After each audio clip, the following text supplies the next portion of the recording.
Bonjour à tous, je vous retrouve aujourd'hui en compagnie de Martine Scalzotto pour vous parler d'un nouvel atelier qu'on va vous proposer ensemble, l'atelier de sophrologie, qui sera autour du thème prendre sa place, trouver sa place, oser l'incarner. C'est ce que nous propose Martine et c'est un atelier qui aura lieu le 29 avril. Bonjour Martine. Bonjour Sylvie et bonjour à tous. Alors cet atelier en fait est en projet depuis, je crois que c'est Martine, depuis décembre 2019. Ça fait longtemps qu'on en parle. On avait posé plusieurs dates qui finalement n'ont, voilà, l'atelier n'a pas pu se faire aux dates qu'on avait prévues. Pour diverses raisons. D'abord, on sentait, Martine et moi, qu'on n'incarnait pas ce qu'on voulait proposer, justement. Martine était en plein déménagement, donc elle n'avait pas encore trouvé sa place et son nouveau lieu sa nouvelle place, son nouveau lieu d'incarnation.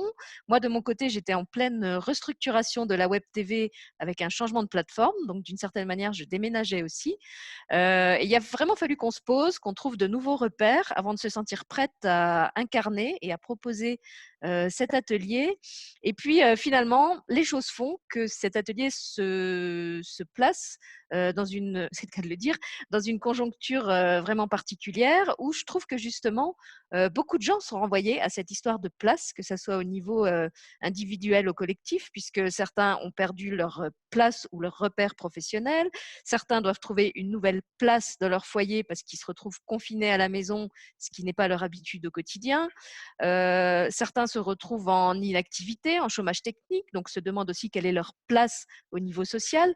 Et voilà, je trouve qu'on est renvoyé justement beaucoup à cette question de la place, du rôle familial, social, comment on peut l'incarner. Et je trouve que c'est vraiment intéressant que cet atelier se retrouve à ce moment-là, dans cette conjoncture-là.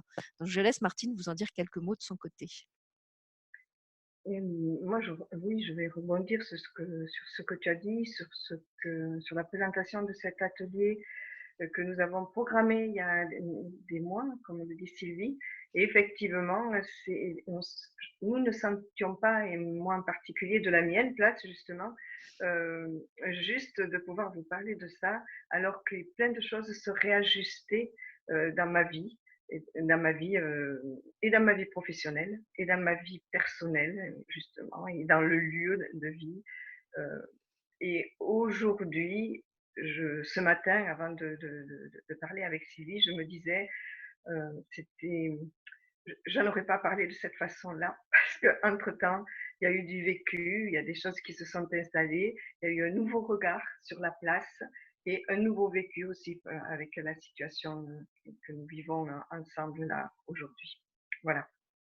Merci Martine. Alors pour ceux qui te découvrent à travers cette vidéo, je rappelle que tu es sophrologue de profession, que tu consultes aussi normalement en présentiel, mais que toi aussi, ton activité est en train de se réajuster, puisque justement, tu es Mm, amené à proposer de mm. plus en plus de choses à distance. Donc pour ceux qui te connaissaient déjà, la bonne nouvelle, c'est que Martine est en train d'adapter sa pratique pour proposer de plus en plus de choses de façon virtuelle, que ce soit à titre individuel ou collectif. Et puis, la deuxième bonne nouvelle, c'est que avoir une sophrologue sur une web TV, c'est top parce que ça permet de continuer à travailler avec le corps dans une situation où moins que jamais on s'occupe de notre corps puisque il est très peu actif. Du fait qu'on ne peut pas sortir, qu'on peut pas beaucoup bouger, pas beaucoup faire de sport. Et je trouve que c'est vraiment un privilège d'avoir un atelier où on ne va pas faire que de l'énergétique, même si j'adore faire de l'énergétique, ou que de la méditation, ou que de la visualisation, mais aussi des activités physiques, on peut dire comme ça, qui vont en tout cas mettre à partie notre corps, lui permettre de contribuer au travail, à la transformation qu'on vous propose à travers cet atelier. Et ça, ben, là aussi, vu le contexte, je trouve que c'est vraiment une chance de pouvoir se l'offrir parce que, bah, comme je le disais, peu de gens actuellement ont l'occasion de pouvoir s'occuper de leur corps ou en tout cas faire de l'activité physique. Oui, il y aura quelques exercices qui vont être rappelés, puisqu'il y a eu d'autres vidéos sur l'ancrage et l'incarnation, d'autres exercices qui vont être rappelés, qui associent l'énergétique à la sophrologie. Euh, Alors, je l'ai adapté, on va dire, je l'ai adapté, j'en ai fait ma caisse à outils, je l'ai adapté aujourd'hui et je suis obligée de le repréciser parce que, voilà, la sophrologie, je ne pratique pas la sophrologie pure, protocolaire et je ne veux pas nuire, justement, au à cette profession en le pratiquant à ma manière. Voilà. Ça, j'ai vraiment besoin de le poser et dans cet atelier, dans cette soirée que nous ferons de- au sujet de prendre sa place, on mettra aussi quelques exercices qui vont euh, nous permettre d'incarner, de nous incarner à notre juste place. Alors, je parlerai du regard, de comment on peut le ressentir et le vivre dans le corps, mais aussi qu'est-ce qui m'a amené à proposer cet atelier et et à ressentir plus profondément euh, quand je sais que je suis à ma place. Parce que voilà, nous sommes nombreux et nombreuses et je l'entends dans mes consultations et je le vis aussi au quotidien, je pourrais dire au quotidien, dans ma vie, euh, euh, comment pouvoir trouver, prendre, exprimer euh, la place que j'ai euh, sans, sans gêner l'autre, sans bousculer l'autre, mais sans se nier surtout. Voilà. Oui, je suis contente, Martine, que tu parles d'incarnation parce qu'effectivement, l'intitulé de l'atelier, c'est trouver sa place, mais on peut très bien avoir trouvé sa place théoriquement, mentalement, et ne pas la prendre physiquement, ne pas l'incarner, justement. On peut savoir qu'on est très bon dans un domaine, qu'on est fait pour ça, et pour autant, ne pas vivre vraiment ce ressenti, cet appel. Et effectivement, c'est de ça qui va être question dans cet atelier. C'est pas seulement trouver sa place idéale, c'est aussi l'apprendre, oser l'incarner, oser trouver aussi la manière spécifique qui nous correspond pour l'incarner. Quand c'est une profession ou une place qui est déjà incarnée et représentée par d'autres, quelquefois on peut avoir un appel à l'incarner différemment de ce qui se fait habituellement. Toi, tu viens d'en parler avec la sophrologie. Moi, je peux donner un témoignage similaire avec la web TV. C'est vrai qu'on m'a beaucoup incité à me développer plus, à faire plus d'audience, à faire plus d'émissions, à recevoir plus d'invités. J'ai toujours dit que c'était pas comme ça que j'avais envie d'animer ma chaîne, que je souhaitais rester proche des gens. Je souhaitais que ça reste une petite web TV familiale non pas que comment dire, que je refuse d'avoir beaucoup d'abonnés, mais que ça n'est pas quelque chose qui est important pour moi. Voilà. Ce qui m'importe, c'est la qualité de relation et la qualité aussi des ateliers, des émissions qu'on vous propose. Si cette qualité peut être maintenue en augmentant le nombre d'abonnés et le nombre d'émissions, ok. Par contre, si ça doit se faire au détriment de la qualité de la relation et de la qualité de ce qu'on propose, là, je dis très fermement non. Et c'est pour ça que pour l'instant, je ne souhaite pas entraîner cette web TV vers une croissance rapide, contrairement à la tendance générale qui serait de vouloir se développer de manière très Mm, exponentielle et rapide. Voilà, moi, mm, c'est pas quelque chose qui m'intéresse. mm. Et Tu je te voulais rejoins. rebondir là-dessus? Moi, je te rejoins parce que j'entends autour de moi que je pourrais faire plus, que je pourrais voir plus grand. Et justement, peut-être j'en parlerai lors de cet atelier, c'est-à-dire que je me suis laissée prendre à ça. Hein. C'est-à-dire que comme si l'extérieur savait mieux que moi et disait, ben, mais enfin, tu es faite pour développer plus, tu as une énergie pour ci, pour là. Et du coup, ben, mon ego a rebondi là-dessus et je voulais à tout prix répondre à ça, parce que si on me le disait, c'est sûrement que je devais le faire. Et en réalité, je me suis un temps perdue avec ça, parce que ça ne correspondait pas à qui je suis vraiment et à ce qui me met à moi dans la sécurité, dans la paix intérieure, qui me met vraiment en lien avec qui je suis. Voilà, c'est aussi apprendre ça, écouter, prendre sa place. À mon sens, c'est aussi écouter notre âme, notre cœur, ce qui nous met en paix à l'intérieur, ce qui nous met en sécurité, à paix, à l'aise, en harmonie avec ce que nous sommes. Et ça, c'est un chemin. Ça marche pas comme ça. Donc, il n'y a pas de lutte à ça. C'est aussi ça que je crois qu'il faut comprendre et dont on parlera lors de cette soirée. Il n'y a pas de lutte à vouloir absolument trouver sa place. Il y a juste à réajuster au quotidien, à être vraiment à l'écoute, tout simplement, et authentique. C'est un chemin, voilà, qui est à la portée de tous.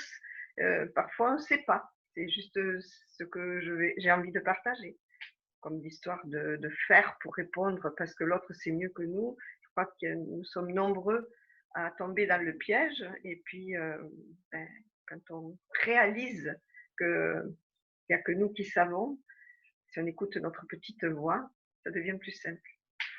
Oui, comme tu le disais, c'est pas une lutte. En même temps, c'est vrai qu'on est soumis à beaucoup de projections, hein. Tu as parlé de la projection des autres qui Hein, projettent sur nous leur, hein, leur vision peut-être plus ambitieuse ou plus, mmh, mmh, plus expansive de ce qu'on devrait faire, alors que intérieurement, on ressent que c'est pas ça qui nous correspond. Et puis il y a aussi la pression sociale, la pression collective. mmh, Et je voudrais pas terminer cette vidéo sur la place sans parler justement de la place que de mon point de vue en tout cas, jouent toutes les personnes qui aujourd'hui se sentent inactives, voire inutiles dans la situation qu'elles vivent. C'est quelque chose qui est beaucoup ressorti dans les groupes de parole qu'on organise en ce moment avec Muriel Duic, qui est thérapeute et qui vous propose des temps libres en fait d'expression, mmh, d'écoute bienveillante, où vous pouvez déposer justement ce qui vous habite en ces temps de confinement et de crise sanitaire, toutes les peurs, tous les doutes, tous les basculements, le bouillonnement qui peut vous habiter. Et ce qui est beaucoup sorti justement dans le premier groupe de parole qu'on a fait, je crois que c'était la semaine dernière, c'est qu'on avait des personnes qui disaient: «Je me sens inutile, je me sens presque coupable, je vois tout le monde qui est actif sur le pont. En plus, c'est des gens qui font partie de mon corps de métier. Et moi, je suis en invalidité, moi, je suis en maladie. Pour X raisons, je ne peux pas participer à cet effort collectif général et j'ai l'impression, en gros, que je ne sers à rien. Et moi, je voudrais vraiment avoir un mot pour toutes ces personnes qu'on ne met pas à l'honneur. C'est vrai que les médias mettent beaucoup à l'honneur, justement, encore une fois, tous ceux qui sont actifs, les pompiers, les médecins, les soignants, les éboueurs, les commerçants. Et c'est génial parce qu'effectivement, ce sont des corps de métier, des petits métiers dont on ne parlait pas beaucoup et envers qui on avait très peu de reconnaissance. Donc c'est bien que ces gens-là soient mis à l'avant. Mais ce que je trouve dommage, c'est qu'on ne parle pas non plus de tous les gens qui, à leur niveau et autrement, là aussi, peut-être d'une manière moins visibles et moins mises en avant, jouent aussi un rôle. Tous ceux qui sont alités, tous ceux qui sont en chômage technique, ceux qui sont en invalidité et qui ne restent pas chez eux à ruminer, mais qui essayent d'entretenir la paix du cœur, de mettre en place des initiatives solidaires à leur niveau, d'avoir un mot gentil pour le voisin. Je pense aux parents qui se retrouvent en train de s'improviser en ce moment soutien scolaire ou instituteurs pour leurs enfants. Et étant donné que c'est ma profession, je sais à quel point c'est difficile de s'improviser enseignant quand on n'est pas formé pour ça, qu'on n'a pas mmh, mmh, forcément les capacités relationnelles ou intellectuelles pour ça, en plus avec plusieurs enfants de niveaux différents. Voilà, je trouve qu'il y a plein de gens en fait qui pour l'instant sont encore dans l'ombre et qu'on remercie pas non plus. Alors on a mis ce gros coup de projo sur ceux qui effectivement sont un peu en tête de front, hein, les soignants, ceux qui travaillent dans l'alimentation, etc. Et moi j'avais envie d'avoir un mot aussi justement pour tous ces gens moins visibles qui travaillent la patte humaine, planétaire même, autrement, comme je disais, ceux qui veillent à la paix du cœur, qui essayent d'envoyer de la joie, d'envoyer du réconfort, d'envoyer de l'empathie, de l'écoute, de permettre justement à ces gens qui sont en stress, parce que tous les jours ils sont en danger d'aller au travail, d'exprimer aussi ce qu'ils ont à exprimer. Je pense aussi aux êtres de la nature. Tu me parlais, Martine, du printemps mmh, à Toulouse en ce moment. Et ben voilà, les êtres de la nature. Alors, on a mis en avant qu'effectivement, la planète respire mieux parce qu'il y a moins de pollution, etc. Mais eux aussi, ils contribuent à recycler tous nos déchets. Et quand je vois la masse, excusez-moi, la masse de pollution psychologique qui est répandue en ce moment sur la tout planète à tout à travers fait. les peurs, à travers le discours médiatique, la peur de la maladie, l'angoisse, les mesures coercitives qui sont prises par certains gouvernements, je me dis, OK, au niveau physique, la planète va mieux, mais qu'est-ce qu'on est en train d'injecter dans ces autres corps à travers tout ce brouhaha psychologique, émotionnel, mental qu'on est en train de diffuser. Et là aussi, je trouve qu'on a une responsabilité et qu'il y a des gens, humains ou non humains, qui font un travail pour que tous les jours, notre être notre air puisse continuer à être respirable, pour que notre eau continue à être buvable, pour que les produits de notre terre soient le moins pollués possible. Et voilà, j'avais envie d'avoir un mot de remerciement pour tous ces gens-là que l'actualité ne met pas en avant et qui, eux aussi, occupent leur place, peut-être de manière moins Plus discrète, fracassante. plus Voilà, discrète. c'est ça, de manière Voilà. plus, je dirais pas plus humble, parce que je pense qu'effectivement, les soignants, les policiers, Non, plus etc., discrète. Mm. sont aussi humbles. Je ne sais même pas d'ailleurs s'ils ont demandé à ce qu'on mette sur eux le coup de projo Je ne qui. crois pas. Voilà, je ne crois pas que ce soit Pas pour forcément leur. certains, en tout cas, je ne crois pas. Mais c'est vrai que, voilà, on oublie les discrets. Donc, Voilà, donc c'était un petit mot pour les discrets. Et justement, parce que j'avais envie d'avoir un petit mot pour les discrets, je vais vous rediffuser sur la chaîne en audio un texte que j'ai écrit il y a quelques années qui s'appelle Chacun est important. Personnellement, c'est un texte qui me touche beaucoup parce qu'il parle justement de comment prendre sa place et comment chacun choisit de prendre sa place.